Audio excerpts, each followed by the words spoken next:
This question lets us show the power of very dumb summaries, specifically when it comes to connotation. So let's just get right in here. Remember, we got to double check. We need to support the hypothesis. So we're looking for the hypothesis, and then we're looking to support it. So when you read, don't get all caught up in the details. Just focus on when the hypothesis shows up.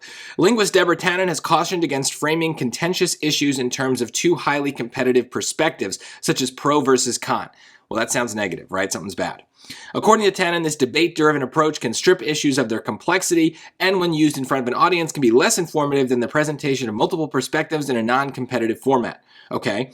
To test Tannen's hypothesis, students conducted a study in which they showed participants one of 3 different versions of local news commentary about the same issue. Each version featured debate between 2 commentators with opposing views, a panel of 3 commentators with various views, or a single commentator. I got lost in the end. So if you did too, don't worry about it. What I didn't get lost in is in the middle here, where they give us Tannen's hypothesis. This is actually one of the more backward ways that I've seen them do this, because they do mention the hypothesis here, right? But really what they've done is they in the previous sentence gave us the hypothesis, right? What does it say? According to Tannen, the debate-driven approach strips issues of their complexity, can be less informative, right? So, okay. Summarize that. Let's just dumb summary this. Dumb summary is debate is bad, right? That's the connotation. It's negative. So what's going to support this hypothesis? Something about this experiment that says the debate was bad. Like, that's all I'm looking for. First pass here. Let's just take a look. A, on average, participants perceived commentators in the debate as more knowledgeable about the issue than commentators in the panel. That seems good. That seems wrong, right? That's what we want. We want it to be that simple. And so this is the power of a connotation, is at the very least, if all we can do is eliminate one answer, that was a successful dumb summary. Now we can get more detailed if we needed to, but let's keep going. We haven't looked at everything yet. B, on average, participants perceived commentators in the panel as more knowledgeable about the issue than the single commentator. Well, it doesn't even talk about the debate, right? It doesn't even talk about the thing we wanted to talk about. So maybe the panel is the debate, right? We could go back and double check, but panel of 3 commentators is not the same as debate with 2 opposing views. So they're separate. So I think we're talking about the wrong thing. But even if we construe panel to be a debate, again, they're saying the panel was more knowledgeable. That's positive. We want it to be negative. The debate is bad. That is the hypothesis. C, on average, participants who watched the panel correctly answered more questions about the issue than those who watched the debate or the single commentator did.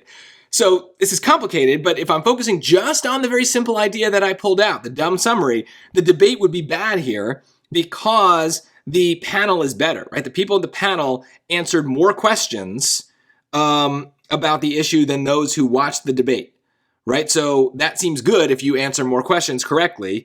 So that seems the debate is worse because there were fewer questions, right? So in a way, this is also doing something that I don't love for other questions, right? This is a quantification, right? But it's kind of what we need here because we're trying to do an experiment. We compared 3 things, so it makes sense to quantify them in a way where one becomes higher or lower than another. So I have to kind of forgive that very common trap in this case. So this could be right, but let's look at D. On average, participants who watched the single commentator correctly answered more questions about the issue than those who watched the debate. So again, this is saying the debate is worse because more people watch, the people who watched the other thing did better, right? They answered more questions correctly. So it's not going like dead on at it to say people who watched the debate were dumber, but it is in a backwards way kind of getting to that same principle, as we want to say the debate was worse. So both C and D work. Now, this does not mean that our dumb summary was bad or wrong or incomplete. This is what a dumb summary should do. It should eliminate some answers very, very quickly, but it should leave us with 2, maybe 3 that could be right. And now it is our job to look at those 2 in this case and try to figure out what is the difference between them, right? There's what I sometimes like to call a wedge, right? We want to put a wedge between them. They may seem similar, but obviously they are different in some important way. So let's try to figure out what is that difference. They both seem to say the debate is bad. So what else are they saying? Because that would be the thing to focus on. So C, on average, participants who watched the panel correctly answered more questions about those who watched the debate or the single commentator. Okay, so this is saying the panel is good, right? Whereas choice D, participants who watched the single commentator correctly answered more questions than the debate. So this is saying the single commentator is good. That's my wedge, right? Tannen said the debate was bad. Check, we figured that part out. Now we have this other thing. Did she say one of these two things was good, the panel or the single commentator? Let's go back.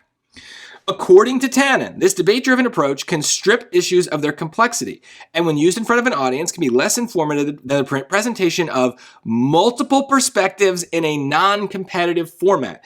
Many of you are going to pick D here because you're thinking, well, the opposite of people debating is one person just telling you something, right? That is logical. That is perfectly logical. That like, okay, if a debate is bad, then why don't we just have one newscaster or whatever just tell us the facts? That seems reasonable. But that's not what she says. So you can't go by what you think is reasonable. Tannen said very specifically, we need multiple perspectives. If it's a single commentator, then it's not multiple perspectives. Whereas a panel could be, and I know that is just from the word, but they do say that later, right? A panel of 3 commentators with various views, right? So they said this. This was not anything I had to reason out. I just had to find where they said it. But the reason I had no trouble getting what I needed is I knew what to look for. And I think this is a big mistake a lot of people make in reading, and it's why they struggle to understand what they're doing. They lose a lot of time, is when you go back to reread, you don't reread with purpose. You just reread because you're like, I'm confused. And so you're like, oh, maybe if I read it again, I'll figure it out. No, that's dumb. You didn't understand it the first time. You are not going to understand it the second time. What you have to do is you have to go looking for something, right? When you read the first time, it's fine to just kind of be like, all right, what do I get? What makes sense in this? But when you read the second time, third time, whatever it needs to be, you have to go back looking for something specific. So that's why the answer choices are usually the best place to figure out what's going on, because the answer choices will have slight differences that you can perceive, those wedges that you can find, and then that is the thing that you go back for. You have a purpose, you have a goal, you are reading looking for something specific. So there will still be things that you don't understand in that passage, but they won't matter to you because if they don't impact the decision you're facing right now, who cares what they're saying, right? So this is, again, another question where I think if you're just using the normal strategy, you can understand how it's supposed to work. Just this question really works well, explaining dumb summaries, showing us how connotations work, showing us how to go back and reread efficiently. So maybe bookmark this question for the night before the test so that you know to look at this video again. This is exactly how I would do something like this on the test, and I would have no doubt that choice C is the answer. This would be maybe 1 minute of reading for me because, I'm faster, but it's still not supposed to be a hard question. So this is one everyone needs to get right if you have the right strategy.